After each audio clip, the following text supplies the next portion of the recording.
지금까지는 성경과 하나님이 사실임을 지지하는 객관적인 증거들을 살펴보았습니다. 이런 증거들은 주로 역사적, 과학적 증거들로 강력한 객관성을 지니고 있지만 체험적인 증거는 되지 못합니다. 이 말은 앞서 언급한 객관적인 증거들이 불완전하거나 무의미하다는 얘기는 물론 아닙니다. 강력한 증거이긴 하지만 나 자신이 직접 느낄 정도로 실감이 나는 증거는 아니라는 의미입니다. 이성적으로 이해한 상태에서 직접 경험까지 하면 비로소 그것이 사실이라는 것을 실제적으로 강하게 확신할 수 있습니다. 하나님의 존재와 능력을 공허한 철학이나 이론적인 검증이 아닌 실제로 우리의 삶 가운데서 직접 체험할 수 있다면 이보다 더 직접적이고 강력한 증거는 없겠죠? 이런 형태의 강력한 체험적인 증거는 성경이 기록된 시절 외에는 없는 것일까요? 지금 이 글을 읽고 있는 여러분, 자신이나 혹은 평범한 여러분 주위의 사람은 이런 강력한 체험적 증거를 할 수 없을까요? 결코 그렇지 않습니다. 하나님의 존재와 능력은 성경이 기록되었던 시절과 동일하게 지금도 하나님을 믿는 사람에게 동일하게 나타나고 있으며 이는 우리도 실제로 체험할 수 있습니다. 하지만 자세히 설명드리기 앞서 우선 말씀드리고 싶은 것은 이런 체험적 증거는 주관성이 강하고 해석에 있어서 논란의 여지가 있다는 점입니다. 따라서 앞서 살펴본 것과 같은 객관적인 증거보다는 신뢰도가 떨어질 수밖에 없다는 한계성은 인정해야 한다는 것입니다. 그럼에도 불구하고 이런 체험 증거가 객관적인 증거들이 나타내는 바를 동일하게 지지한다면 체험적인 증거는 객관적인 증거를 보다 현실적이고 구체적인 실제 사실로 강화하는데 강력한 버팀목이 됩니다. 이런 증거들에는 크게 삶의 변화, 인격의 변화, 기도 응답, 임사 체험과 등이 있습니다. 첫 번째 증거인 삶의 변화, 인격의 변화와 같은 증거를 살펴보겠습니다. 여러분은 주변에서 가끔 페인처럼 살다가 어떤 사건을 계기로 개과천선을 해서 완전히 새로운 삶을 살게 되는 사람들을 직접 보거나 그런 사람의 이야기를 접한 적이 있을 것입니다. 이런 사연에는 분명히 어떤 계기가 존재합니다. 아무런 이유나 동기 없이 한 인생의 삶이 드라마틱하게 정반대로 바뀌는 경우는 없습니다. 여기에는 다양한 동기가 있습니다. 비참한 자신의 모습에 어느 날 충격을 받아 각성을 하는 것도 하나의 동기이고 특정한 사건을 통해 충격을 받아 심경의 변화를 일으키기도 합니다. 주변 사람의 충고나 조언, 변함없는 신뢰와 사랑 같은 요소도 중요한 동기로 작용합니다. 그런데 이런 동기 중 대단히 중요한 것 중에 하나가 하나님을 인격적으로 체험하는 것입니다. 하나님을 믿지 않던 사람이 진심으로 하나님을 믿게 되면 자신의 인생관과 가치, 삶의 지향점이 송두리째 바뀌어서 완전히 다른 삶을 살게 되는 경우가 허다합니다. 알코올과 마약에 중독되었던 폐인이 중독에서 완전히 벗어나 건강한 삶을 살거나 돈이 인생의 전부라고 생각했던 사람이 자신의 모든 재산을 포기하고 타인을 위해 봉사하는 선교사로 나가는 일도 있습니다. 최고의 사회적 지위와 학벌을 지닌 남부럽지 않던 엘리트가 모든 세상적인 가치를 포기하고 불쌍하고 가난한 사람을 위해 헌신하는 사연도 있습니다.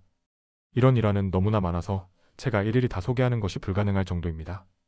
여러분이 성경과 하나님에 대해 불신을 가지고 있거나 반신반의하신다면 그런 간증이 어딨어?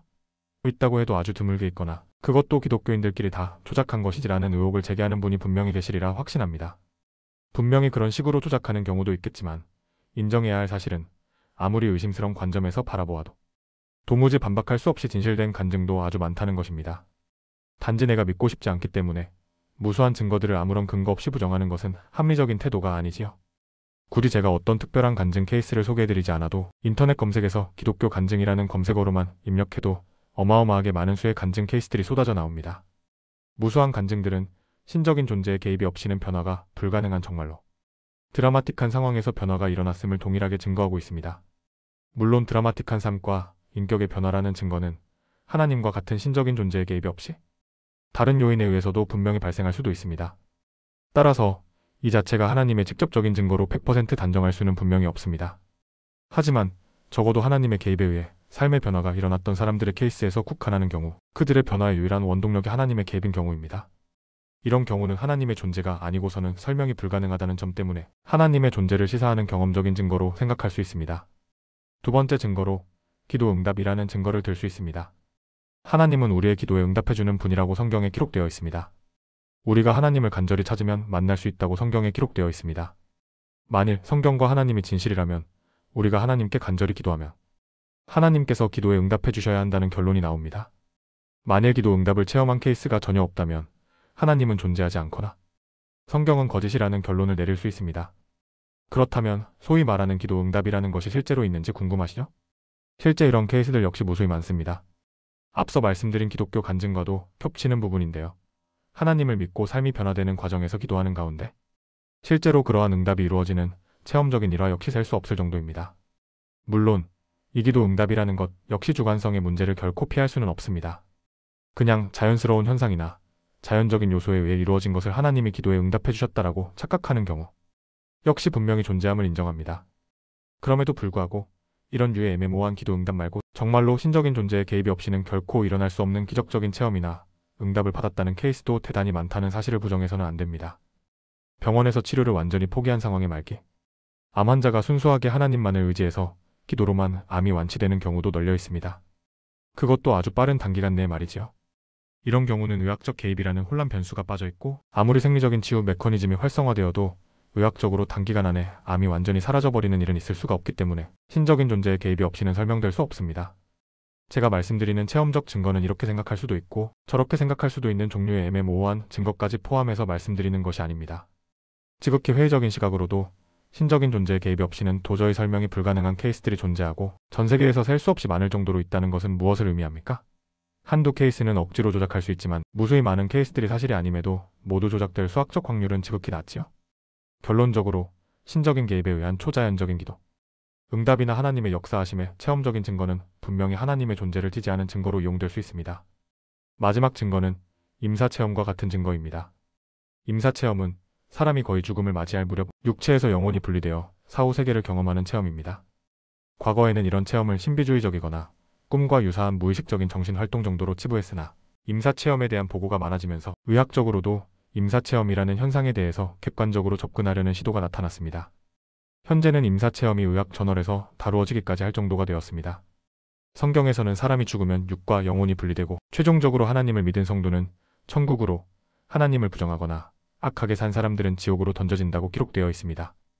그런데 세상에는 실제로 이러한 사후 세계를 실제로 체험한 사람들이 대단히 많이 있습니다. 물론 이러한 임사체험이라는 요소 역시 주관성이 강하고 꿈을 착각한 것과 같은 경우도 있습니다. 하지만 이런 애매모호한 케이스를 제외하고 꿈과는 완전히 구분되는 임사체험을 한 경우도 매우 많습니다. 임사체험 니어 마이너스 데스 익스피리언스, NDN 심정지 등 죽음에 가까운 상태에서 겪는 주관적 체험으로 육체와 의식의 분리 및 사후 세계의 존재 가능성을 시사하는 강력한 일화적 증거로 자주 인용됩니다. 과거에는 이러한 경험이 단순한 환각이나 꿈으로 치부되었지만 일관성 있는 보고가 전 세계적으로 축적되면서 현재는 의학 및 정신의학 저널에서도 다루는 공식적인 연구 분야가 되었습니다. 특히 성경에서 묘사하는 천국이나 지옥과 유사한 내용을 담은 구체적인 사례들이 다수 보고되면서 더욱 깊은 관심을 받고 있습니다. 임사체험은 문화나 종교와 상관없이 놀라울 정도로 일관된 공통적 특징을 보입니다. 이 분야의 선구자인 레이먼드 무디 박사는 수백 명의 사례를 분석하여 임사체험의 핵심 요소들을 정리했습니다. 그의 연구에 따르면 임사체험자들은 공통적으로 자신의 몸이 위에서 내려다 보이는 유체, 이탈 아우트 마이너스 오브 마이너스 바디 익스피리언스를 경험하고 어두운 터널을 빠른 속도로 통과해 형언할 수 없이 밝고 사랑이 넘치는 빛과 조우하며 자신의 전생애가 파노라마처럼 펼쳐지는 삶의 회고 라이프 리뷰를 겪는다고 보고했습니다. 또한 먼저 세상을 떠난 가족이나 영적 존재와 만나고 더 나아가면 다시 돌아올 수 없는 경계선을 인식하는 등의 일관된 체험을 공유했습니다. 이러한 체험의 객관성을 측정하기 위해 버지니아 의과대학의 그레이슨 브루스 GREYSON 박사는 표준화된 측정 도구인 그레이슨 척도를 개발하여 연구의 신뢰도를 높였습니다. 이러한 주관적 체험의 객관성을 증명하려는 과학적 시도 역시 꾸준히 이어져 왔습니다. 가장 유명한 연구는 샘파니아센 PARNIA 박사가 주도한 AWAR의 연구로 뇌기능이 멈춘 임상적 죽음 상태에서 의식이 존재하는지를 확인하고자 했습니다. 비록 유체 이탈을 경험한 환자가 천장에 숨겨둔 이미지를 확인하는 데는 실패했지만 한 57세 남성의 사례가 큰 주목을 받았습니다. 그는 심정지 후 약 3분간 의식이 없었음에도 불구하고 소생 과정에서 들었던 의료진의 대화 내용과 제세 동기, 소리 등 주변 상황을 놀라울 정도로 정확하게 묘사하여 뇌기능 정지 상태에서의 인지 활동 가능성에 대한 중요한 단서를 제공했습니다. 또 다른 유명한 사례인 파멜라 레이놀즈는 뇌수술을 위해 완벽한 임상적 죽음 상태에 있었음에도 소생 후 수술 중에 오간 대화 내용과 특이한 모양의 수술 도구를 정확히 기억해내 의료진을 충격에 빠뜨리기도 했습니다. 특히 이러한 임사 체험들 중에는 성경에서 묘사하는 천국이나 지옥의 개념과 직접적으로 연결되는 사례들도 다수 보고되어 큰 주목을 받았습니다. 대표적으로 하버드 의대 출신의 신경외과 의사였던 이분 알렉산더 에번 엘러그젠더 박사는 급성 세균성 뇌수막염으로 대뇌 심피질 기능이 완전히 멈춘 상태에서 지극히 생생한 천상의 세계를 경험했다고 주장했습니다. 그는 자신의 저서를 통해 조건 없는 사랑과 평화가 가득한 세계를 상세히 기술하며 의학적 지식으로는 설명 불가능한 체험이었음을 고백했습니다. 이와는 대조적으로 무신론자였던 미술교수 하워드 스톰은 사경을 헤맬 때 어두운 곳으로 끌려가 끔찍한 존재들에게 고통받는 지옥과 같은 경험을 했다고 증언했습니다. 그는 절망의 순간에 예수의 이름을 부르자 빛과 함께 구원받았다고 밝혔으며 이 체험 이후 목사가 되었습니다. 전반적으로 그들이 말하는 사후 세계의 전체적인 내용들은 세부적인 묘사에는 약간의 차이가 있으나 거의가 일치하고, 이러한 묘사는 성경에 기록된 천국과 지옥의 모습과 동일합니다. 이에 따라 임사체험이라는 증거 역시 천국과 지옥의 존재를 지지하는 증거로 볼 수 있습니다. 여러 임사체험자들의 증언을 종합해서 공통적인 내용들을 정리하면 다음과 같습니다. 사람이 죽으면 육체에서 영혼이 분리되며 분리된 영혼은 지극히 빠른 속도로 육체를 벗어나 차원이 다른 어떤 세계로 이동합니다. 최종적으로 영혼이 도착하게 되는 곳은 극한의 빛과 아름다움, 영원한 행복으로 가득 찬 세상 천국 혹은 그와 정반대인 극한의 고통과 두려움, 영원한 좌절과 공포만이 가득한 세상 지옥 둘 중에 하나입니다.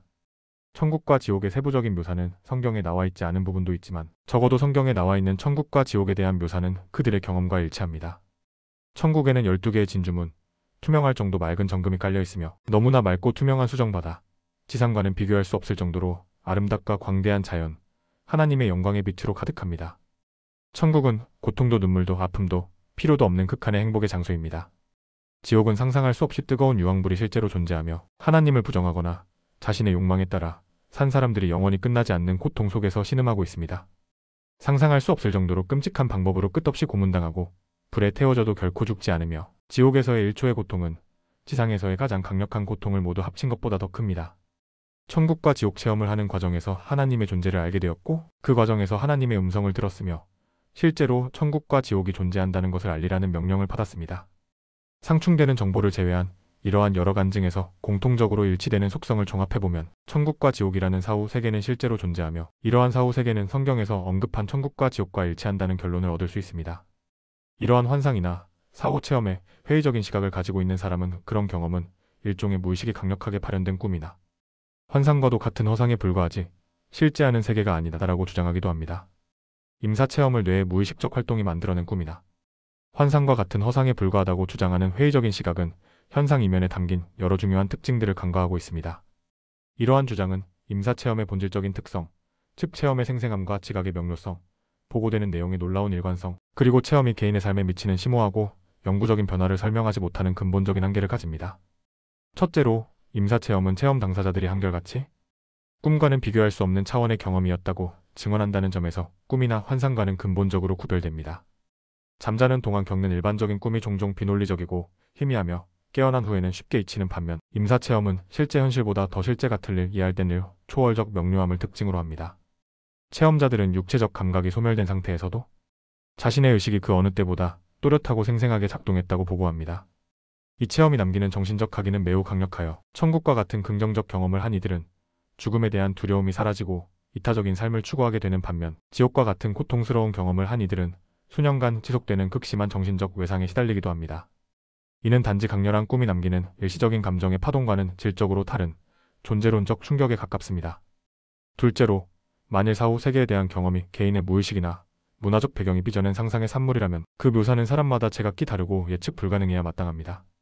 하지만 전 세계 수많은 임사 체험자들의 보고는 종교, 문화, 연령, 신념 체계의 차이를 뛰어넘어 놀라울 정도로 핵심적인 묘사에서 일치합니다. 유체 이탈을 통해 자신의 육신을 내려다보는 경험, 어두운 터널을 지나 눈부신 빛을 만나는 과정, 먼저 세상을 떠난 가족과의 재회, 그리고 자신의 삶 전체를 되돌아보는 삶의 회고와 같은 핵심적인 요소들은 보편적으로 나타나는 공통분모입니다. 이러한 현상은 무작위적인 꿈이나 환각이 전 세계적으로 동일한 서사 구조를 우연히 공유할 수학적 가능성이 거의 없다는 점에서 이 체험이 개인의 상상을 넘어선 객관적인 실제에 대한 경험일 수 있음을 강력하게 시사합니다. 마지막으로, 이러한 체험이 한 개인의 삶을 송두리째 바꾸어 놓는다는 사실은 그것이 단순한 허상이 아님을 방증합니다. 임사체험을 통해 신과 사후 세계의 존재를 확신하게 된 사람들 중에는 안정된 생업까지 포기하고 자신의 남은 전 인생을 바쳐 경험한 진실을 전파하는데 헌신하는 이들이 적지 않습니다.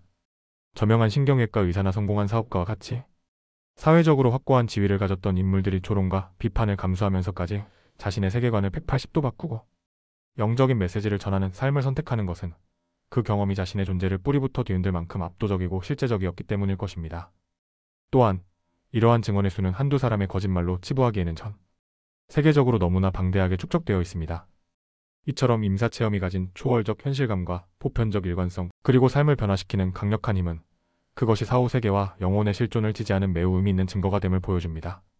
결론적으로 이와 같은 체험적 증거는 하나님을 진심으로 믿고 따르는 사람들이 실제로 체험할 수 있는 증거들이며 지금도 여러분 주위에 신실한 사람들이 실제로 체험하는 증거입니다. 여러분 또한 하나님을 믿으면 이러한 증거를 직접 체험할 수 있습니다. 여러분은 혹시 이성적으로는 이해하지만 직접 체험하지 못해서 못 믿겠다고 생각하십니까? 그렇다면 지금 여러분에게 필요한 것은 더 이상의 끝없는 이성적인 논증이 아닌 하나님을 마음으로 믿고 실제로 받아들이는 일입니다. 저는 이미 충분히 하나님의 실존을 지지하는 이성적이고 객관적인 증거들을 많이 제시했습니다. 철학적, 과학적, 수학적, 논리적, 역사적, 다른 사람의 간접적인 체험적인 증거들까지 포함해서 알려드렸습니다. 그럼에도 불구하고 여러분이 직접 경험하지 않고는 믿지 못겠다고 생각하신다면 방법이 있습니다. 여러분이 직접 하나님께 그분의 존재를 보여달라고 기도하면 됩니다. 재미있는 케이스를 하나 말씀드릴까요? 한국의 영광제일교회 이기웅 목사님이라는 분이 계십니다. 이 목사님은 예수님을 믿지 않고 크리스천을 핍박하는 불신자였습니다. 하지만 어떤 사건을 계기로 그분은 하나님이 실존 여부를 확인해야겠다는 생각이 들었습니다. 그리고 하나님이 진짜로 존재한다면 자신에게 그 증거를 보여달라고 기도를 하기 시작했습니다. 이분은 매일 밤 12시에 하나님, 당신이 실제로 존재한다면 내게 당신의 증거를 보여주세요. 라는 아주 짧은 기도를 100일 동안 하루도 빠지지 않고 했습니다. 그러던 중 97일째 초자연적인 환상을 통해 살아계신 하나님을 직접 체험하게 되었습니다. 이후 이분은 죄악된 생활을 청산하고 목사님이 되었습니다. 진지하게 생각해보면 이 방법은 사실 우스운 방법이 아니었습니다. 그분에게는 그렇게 해서라도 하나님이라는 신이 실제로 존재하는지를 알고 싶었던 간절한 믿음이 있었기 때문입니다. 여러분이 정말로 겨자씨만한 믿음이라도 있고 하나님을 찾고자 하는 의지가 있다면 하나님은 반드시 자신의 존재를 여러분께 드러내주십니다. 나는 그래도 못 믿겠어. 증거가 불충분해. 더 증거를 보여줘. 라고 끝없는 증거의 증거를 요구하는 분은 사실은 증거가 부족해서가 아니라 의식적으로 믿기를 거부하고 두려워하는 사람입니다. 이 사람에게는 하나님을 믿어서 포기해야 할 인생의 쾌락이 너무나 아깝기 때문이지요. 지금까지 이토록 많은 증거를 보여드렸음에도 불구하고 여러분이 그래도 못 믿겠다는 마음이 남아있으시다면 여러분에게 지금 필요한 것은 더 이상의 이성적이고 추가적인 증거가 아닙니다. 여러분에게 필요한 것은 간절한 기도입니다. 하나님, 정말로 저는 하나님이 있는지 확인하고 믿고 싶습니다. 저의 마음에 있는 마지막 의심을 깨주시고 하나님이 정말로 존재한다면 내게 당신의 존재를 알려주세요.